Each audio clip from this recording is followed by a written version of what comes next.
Dear student, my name is Arvind Dubey. Once again, I welcome you all in my class. As you know that right now I am teaching you active and passive voice. So first of all, we will try to learn about the transitive verb. What is transitive verb? Listen.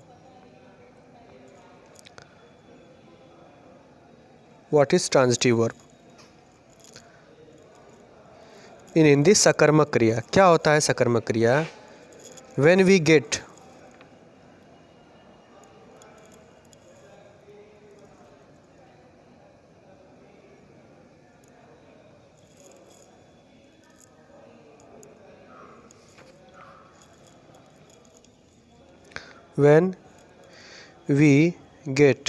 Object in sentence. जब sentence में object मिल जाता है तो सकर्मक क्रिया होता है. Without object वो इनट्रांसिटिव वर्ब होता है, जिसको हम कहते हैं सकर्मक और अकर्मक क्रिया.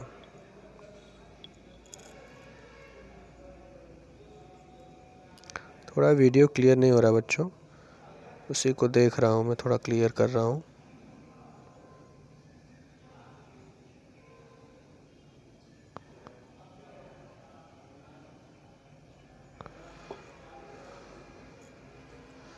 अब देखिए, अब ध्यान से.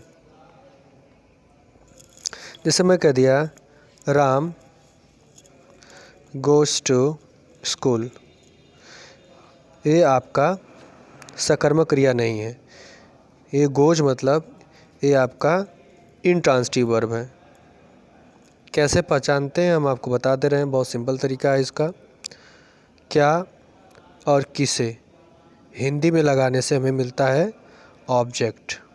इंग्लिश में इसी को बोलते हैं व्हाट और whom. व्हाट और whom. तो ये चीज़ें मैं आपको क्लास में बता चुका हूँ. तो कभी कभी सेंटेंस में हमें जो रहता है सकर्मक क्रिया नहीं रहता, इंट्रांसिटिव वर्ब रहता है, उसको पैसिव वॉइस बनाने के लिए दे दिया जाता है, तो उसका पैसिव वॉइस नहीं बनेगा. जैसे एग्जांपल मैं कह दिया Ram is going to Mumbai.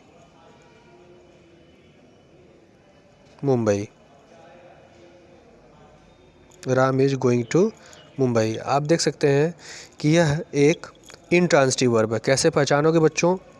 इसमें लगाओ राम क्या जाता है, राम किसे जाता है, कोई आंसर नहीं मिल रहा है, तो इसका पैसिव वॉइस नहीं बनेगा. फॉर एग्जांपल अगर आप बनाएंगे तो उसका अर्थ क्या होगा, देख लीजिए. Mumbai is being gone by Ram. Mumbai Ram के द्वारा जा रहा है. कभी ऐसा हो सकता है? अर्थ का अनर्थ हो जाएगा, इसलिए इसका पैसिव वॉइस नहीं बनेगा. मतलब इनट्रांसिटिव का पैसिव वॉइस नहीं बनता, ट्रांसिटिव का बनता है. तो कभी कभी दो ऑब्जेक्ट में मिल जाते हैं. तो एक डायरेक्ट ऑब्जेक्ट होता है और एक इनडायरेक्ट ऑब्जेक्ट होता है. इसको कैसे पहचानते कि क्या डायरेक्ट होगा क्या इनडायरेक्ट होगा, इसका भी एक ट्रिक है. जैसे एग्जांपल से मैं समझा रहा हूँ आपको. राम गिव्स मी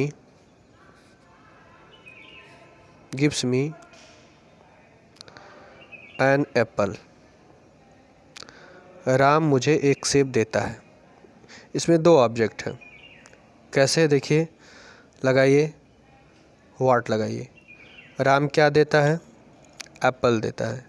फिर लगाइए whom, किसे देता है? मुझे देता है. तो दो ऑब्जेक्ट मिला ना. तो इसमें एक डायरेक्ट ऑब्जेक्ट है और एक इनडायरेक्ट ऑब्जेक्ट है. तो जब किसे से जो आंसर मिलता है वो इनडायरेक्ट होता है, मतलब इनडायरेक्ट ऑब्जेक्ट होता है. और क्या से जो मिलता है वो आपका डायरेक्ट ऑब्जेक्ट होता है.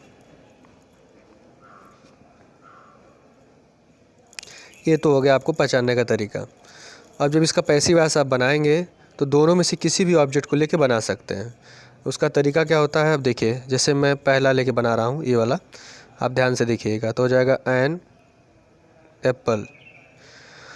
अब एन एप्पल है बच्चों, तो इज ही लगेगा क्योंकि प्रेजेंट इंडेफिनिट है. तो प्रेजेंट कंटीन्यूअस का हेल्पिंग वर्ब लेता है. तो an apple is given to me. इतना ध्यान दीजिएगा, ए वाला इसके बगल में आ जाता है. दूसरा वाला जो ऑब्जेक्ट है।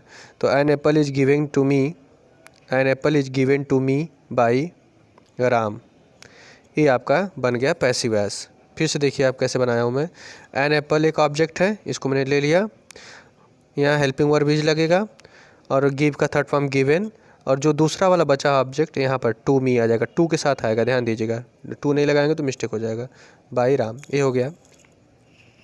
तो इसमें एक डायरेक्ट बताया हूँ कि अब किसे दिया, तो मुझे दिया, तो ये इनडायरेक्ट ऑब्जेक्ट है, ये वाला इनडायरेक्ट ऑब्जेक्ट, और एप्पल क्या है, ये डायरेक्ट ऑब्जेक्ट है, तो आप इसको पहचानिएगा। अब दूसरा लेके बनाते हैं हम, ये वाला मी, तो मी का क्या बनेगा, आई, और आई के साथ क्या लगेगा, am, I am given an apple by Ram, ये भी सही है आपका, दोनों करेक्ट है, तो बोथ आर करेक्ट। तो इसको बोलते हैं डबल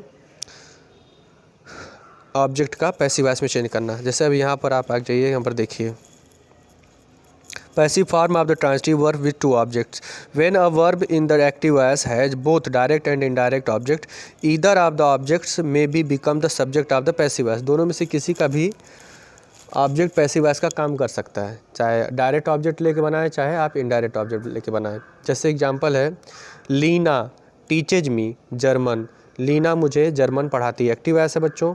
अब इसका पैसिव वॉइस जब बनेगा तो आप जर्मन को भी लेके बना सकते हैं और मी मतलब आई को भी लेके बना सकते हैं। देखो German is taught to me, देखो बताया था ना टू लग जाता है, तो अब देखो German is taught to me, तो हो जाएगा German is taught to me by Leena.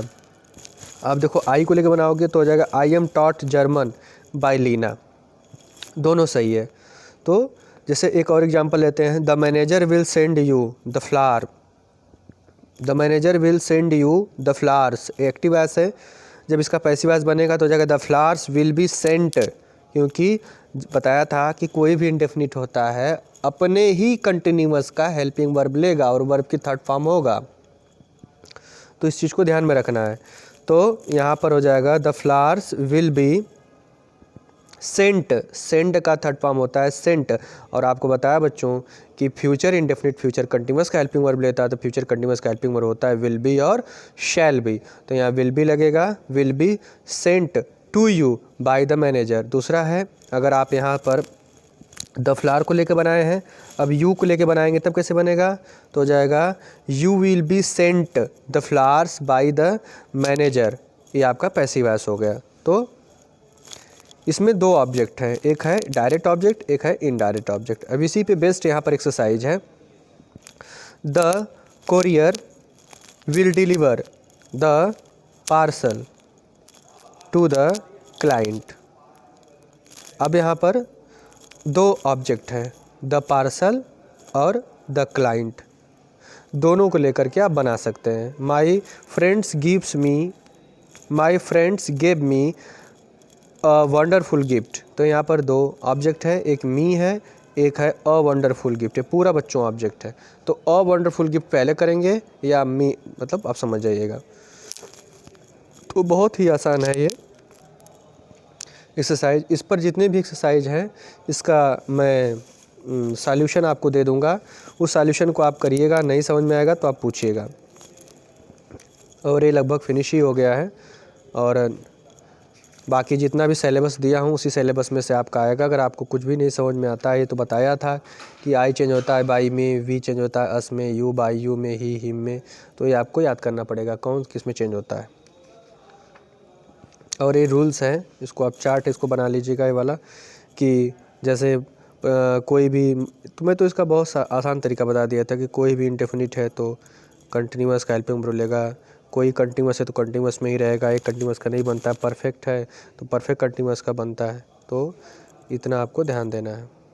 अगर कोई चीज़ नहीं समझ में आएगा तो आप मुझे मैसेज या कॉल कर लीजिएगा। Thank you, have a good day.